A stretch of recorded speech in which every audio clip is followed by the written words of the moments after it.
Hello, সবাই কেমন আছো? আশা করি সবাই ভালো আছো, সকলে সুস্থ আছো। তো এটা হচ্ছে জামাই ষষ্ঠীর সকালবেলার ভিডিও, মানে জামাই ষষ্ঠীর দিন। তো আমি দেখো সকাল সকাল স্নান করে বেরিয়ে পড়েছিলাম। আমার ছোটো কাকুই পুজো করে, তো আমাদের এইখানে সামনে, তোমরা আমার ভিডিওতে কম বেশি কালী মন্দির দেখেছো। তো আমাদের কালী মন্দির সামনে আমাদের যে পাকুড়তলা ছিল, যেখানে আমাদের ষষ্ঠী পুজো, সেটা তোমাদের সঙ্গে শেয়ার করব। দেখো আমি বাড়ি থেকে বেরিয়ে গেছি, আর অলরেডি আমার কাকু পুজো কিন্তু আরম্ভ করে দিয়েছে। অন্য বছর আমার পুজোতে আসতে লেট হয়ে যায়, যেহেতু রেডি টেডি হই, তো শাড়ি টাড়ি পরি। আর এই বছর যেহেতু আমাদের ঠাকুমা মারা গেছে, আজ 1 বছরও কমপ্লিট হয়নি, তো সেই কারণে শাড়ি আর পরিনি। কারণ শাড়ি পরলে আমার একটু সময় লাগে, শাড়ি পরলে একটু ভিডিও বানাই, ছবি তুলি, তো সেরকম অতটা ইচ্ছা ছিল না, প্রচণ্ড গরম ছিল। তো চলো ওই কথাগুলো পরে বলছি, আগে দেখো পুচকুকে। এটা আমাদের পাড়ার একটা ভাইয়ের মেয়ে, তো খুবই ভালো, খুবই শান্ত।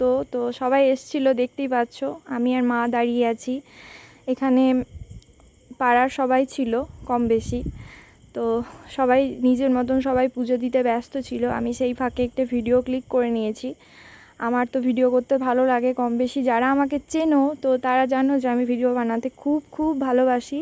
তখন একে অপরকে সবাই সিঁদুর পরাচ্ছিল, তখন আমি একটা ভিডিও ক্লিক করে নিয়েছি, যেটা আজকে তোমাদের সঙ্গে শেয়ার করব। এটা আমার ছোটো পিসি, দেখতে পাচ্ছ, মানে রূপে লক্ষ্মী গুণে সরস্বতী বলে, সেটাই আমার ছোটো পিসি বড় পিসি দুজনই ভীষণ ভালো, ভীষণ আমার কাছে ভীষণ ভালো। তো এটা আমার মা, তোমাদের সঙ্গে পরিচয় করিয়ে দিলাম। ওই পাশে দাঁড়িয়ে আছে ওই পাড়ার একটা কাকিমা, আর আমার এই সামনে মায়ের সঙ্গে যে সিঁদুর ঠেকাঠেকি করছে ওটা আমার নিজের কাকিমা। আর বাকি সবাই পাড়ার জেঠিমা কাকিমা সবাই ছিল। আর এটা আমি ঢং করছিলাম। তো সবাই চলে গিয়েছিল যে যার মতন পুজো দিয়ে, সবারই তো বাড়িতে কাজ আছে, আমার নয় কাজ নেই, আমি নয় এইসব করি না। মানে আমি অনেকের মুখে শুনেছি আমি নাকি ভিডিওই বানাই, আমার আর কোনো কাজ নেই, কিন্তু আমি যে ভিডিওটা বানাই সেটাই অনেকে করতে পারে না, অথচ আমাকে হিংসা করতেও ছাড়ে না, আবার আমার নামে বদনাম করতেও ছাড়ে না। আমি ভাবি যেগুলো করে তারা কি পায়, আমি জানিও না তারা কি পায়। তবে আমার বেশ ভালো লাগে যে আমাকে নিয়ে তো মানুষ একটু হলেও সমালোচনা করে, এটাতে আমার বেশ ভালোই লাগে। কারণ আমার নামটা না নিলে তো তাদের দিন কাল রাত হয় না। এটা আমার বেশ ভালোই লাগে যে আমার নামটা তো তাদের করতেই হয়, সারাদিন একবার হলেও তো আমার নামটা উচ্চারণ করতে হয়, মিষ্টি মিষ্টি মিষ্টি বলতেই হয়। তো আমার এটা ভীষণ ভালো লাগে যখন জানতে পারি যে আমার নামে কেউ বদনাম করেছে, সেটা আমি সুনাম হিসেবে নিই। তো চলো তাদের কথা বাদই দিলাম, আমার এই ছোট্ট ব্লগে আমি আমার কথাই শেয়ার করি, আমার ফ্যামিলির কথা শেয়ার করি। চলো, তো দেখো এটা আমাদের বাড়ির সামনে একটা রাস্তা। তো আমার তো বাড়ি গ্রামে, কম বেশি হয়তো অনেকেই জানো যে আমি ভিডিও করি যেহেতু। তো বাড়ির সামনেই রাস্তাতে আমি যাচ্ছিলাম, তো তখন আবার একটা ভিডিও ক্লিক করে নিই।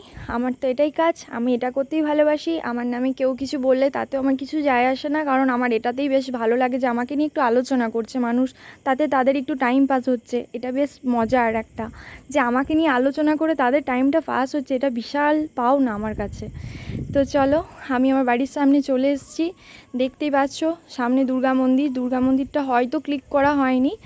তো নেক্সট আবার যখন ভিডিও দেব অবশ্যই আমার দুর্গা মন্দির, কালী মন্দির, আমাদের বাড়ির সামনে সমস্ত কিছু শেয়ার করবো। এই পেছনে দেখছো ওটা কালী মন্দির।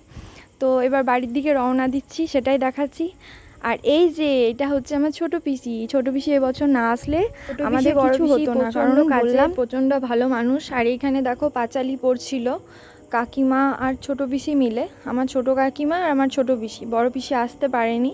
আর এইদিকে আমার মা রান্না করছিল, তো মা রান্না করতে করতে পিসিমণির পাঁচালি শুনছিল জানলা দিয়ে। তখন মা রান্না করছিল হচ্ছে কুমড়োর তরকারি, তো দেখতেই পাচ্ছ।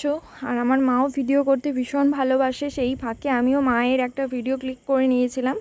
ওই যে বললাম মা ভিডিও করতে ভালোবাসে, সেই কারণে মা দেখো মাছটাকে ধরেছিল, সেটা একটা ভিডিও নিয়ে নিয়েছি। তারপর আমি বাইরে বের হয়েছিলাম, যে আমার বর আমাকে ফোন করলো যে আমি এত দূর এসেছি, তুই বাইরে আয়। তো আমি বাইরে গেলাম, একটু দাঁড়িয়েছিলাম, তো ওর একটু লেট হচ্ছিল আর প্রচণ্ড গরম ছিল, তাই আমি আবার বাড়িতেই চলে এসেছি। তো দেখতেই পাচ্ছ এটা আমার বাড়ির সামনে, মানে আমাদের রান্নাঘরের কাছে আমি দাঁড়িয়েছিলাম। আর আমার এই শাড়িটা খুব কাছে নিকট একটা মানুষ আমাকে দিয়েছে, তো ওই শাড়িটা আমার ভীষণ ভালো লেগেছে, ছাপা শাড়ি, পিনটা দেখছো খুবই সুন্দর। তো সেটাও তোমাদের সঙ্গে শেয়ার করে নিলাম, আমার ভালো লেগেছে তাই। তো এই দেখো আমার বর চলে এসেছে, আমি ওর লেগে ওয়েট করছিলাম। আমাদের উঠানে তখন ধান গোটানোর কাজ চলছিল, তো আমাদের কিছু ধান বিক্রি করে দিয়েছিল অলরেডি, আর কিছু ধান দুর্গা মন্দিরে থাকছিল, আর কিছু আমাদের এখানে উঠানের মধ্যে ছিল যেগুলো গুটিয়ে রাখছিল। আর এখানে আমার বর বসে গেছে শরবত খেতে, এত গরম সেই টাইমে। তো আমি ওকে বললাম আসন দি, বললো নেবো না, আমার মা পেতে দিল তবেই নিল। আর জামাই ষষ্ঠী মানে জ্যৈষ্ঠী মাসে, আর জ্যৈষ্ঠী মাসে গরম হবে না সেটা তো হয় না। সব সময় সবাই যদি ভাবে যে শীতকাল থাকুক সব সময়, তাহলে কি সেটা সম্ভব? আবার গরমকাল থাকুক সেটাও সম্ভব না। গরমের সময় অনেকের গরম লাগে, শীতের সময় সবারই শীত লাগে, এরকম করলে তো চলবে না। মানুষই হচ্ছে বেঈমান, মানুষেরই ঠিক নেই, মানুষ কি বলে সেটাই মানুষ জানে না। তো অবশ্যই গরমকালে গরম ভোগ করতে হবে, শীতকালে শীত ভোগ করতে হবে, এটাই তো ন্যাচারাল ব্যাপার। তো তোমাদেরকে বললাম যে এই বছর মা ফোঁটা দিতে পারবে না। এদিকে আমাদের গ্যাসও শেষ হয়ে গেছে, গ্যাস লাগাতেও এসেছে ওই পাড়ার মিহির জেঠু বলে একজন আছে, যে যিনি টোটো চালায়, যার সঙ্গে আমরা সবসময় কম বেশি যাই, আর তার সঙ্গে গ্যাসেরও মানে গ্যাস দেয়, গ্যাসেরও কাজ করে। আর এইদিকে আমাদের রান্নাও কমপ্লিট হয়ে গেছে দেখতে পাচ্ছ, মানে সরি আমি রান্না করিনি, আমার মাই করেছে, কাটাকুটি রান্না বান্না সমস্ত কিছু মা করেছে। তো একটা একটা করে মা সাজিয়ে নিচ্ছিল। এবছর যেহেতু ঠাকুমা মারা গেছে সেহেতু আমাদের সেরকম কিছু ঘটা করে কিছু হয়নি। অন্য বছর হলে অনেক কিছু হয় কম বেশি, মানে রান্না এগুলোই থাকে, হয়তো আরেকটু কিছু হয় এরকম। তো তাতে রান্না বান্নার কোনো কমতি ছিল না, যেটুকু যা করার আমার মা করেছিল। তো এইদিকে দেখছো মাছের ঝোল, এদিকে আলু পোস্ত, তো একটা একটা করে নিয়েছি। এই যে থালা সাজানো হয়ে গেছিলো আমার বরের, দেখতে পাচ্ছ সব কিছু তখন সাজানো চলছিল। আর একটা কথা তোমাদের সঙ্গে শেয়ার করি, সেটা হচ্ছে আমার ছোটো পিসি এসেছিলো বলে অনেক কিছু হেল্প হয়েছিল। কারণ ছোটো পিসি না আসলে অনেক কিছু হেল্প হতো না, এই কারণেই হতো না কারণ আমার মা কাকিমারা এই বছর অনেক কিছুই নাড়া ছোঁয়া করতে পারবে না। যেহেতু আমাদের বাড়ির একটা কথাই বারবার বললাম যে আমাদের ঠাকুমা মারা যাওয়া 1 বছর কমপ্লিট হয়নি, সেহেতু অনেক কিছুই লাড়া যাবে না, ছোঁয়া যাবে না, এরকম একটা নীতি আছে।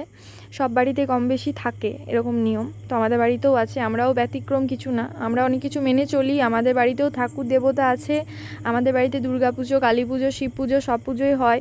তো আমরা কম বেশি ঠাকুর আমরাও মানি, আমরা ওগুলো বুঝি। তো দেখতে পাচ্ছ এইদিকে রান্না বান্না কমপ্লিট করে মা পুরো থালা টালা সাজিয়ে নিয়েছিল, আর আমি সেই ভিডিওগুলো ক্লিক করেছিলাম, একটা একটা করে নিয়েছিলাম। এটা করেছিল মাছের ঝোল, মানে হালকা পাতলা করে। এইটা ছিল আলু পোস্ত, দেখতে পাচ্ছ। আর এগুলো ছিল মাছ ভাজা, এটা চকলেট, এইগুলো ছিল মিষ্টি, এটা ছিল দই। আর সব কিছু মিলিয়ে তোমাদের সঙ্গে শেয়ার করে দিলাম পুরো থালাটা, ডিশটা। শুধু স্যালাডগুলো আমি কেটেছিলাম, আমটা আমি কেটেছিলাম, বাদ বাকি সমস্ত কিছু আমার মায়ের আয়োজন, আমার মা করেছিল নিজ হাতে। তো তোমরা দেখো আর কমেন্ট করতে ভুলো না। জানি অনেকে জেলাস ফিল করো আমাকে, তাও আমি বলছি যে আমাকে জেলাস ফিল করে কোনো লাভ হবে না, কারণ আমি আমার মতন চলবো, আমি কাউকে পাত্তা দিই না। আমাকে যারা ভালোবাসে আমি শুধু তাদেরকেই ভালোবাসতে চাই, যারা আমাকে জেলাস ফিল করে তো তারা আমাকে জেলাস ফিলই করুক, তাতে তাদের অনেক উন্নতি হোক, আমার নাম করে তারা আরও এগিয়ে যাক, তাদের আরও ভালো কিছু হোক। তো দেখো আমার বর কিন্তু খাওয়া আরম্ভ করে দিয়েছে। আর এই ছিল আজকের ভিডিও, চলো টাটা বাই।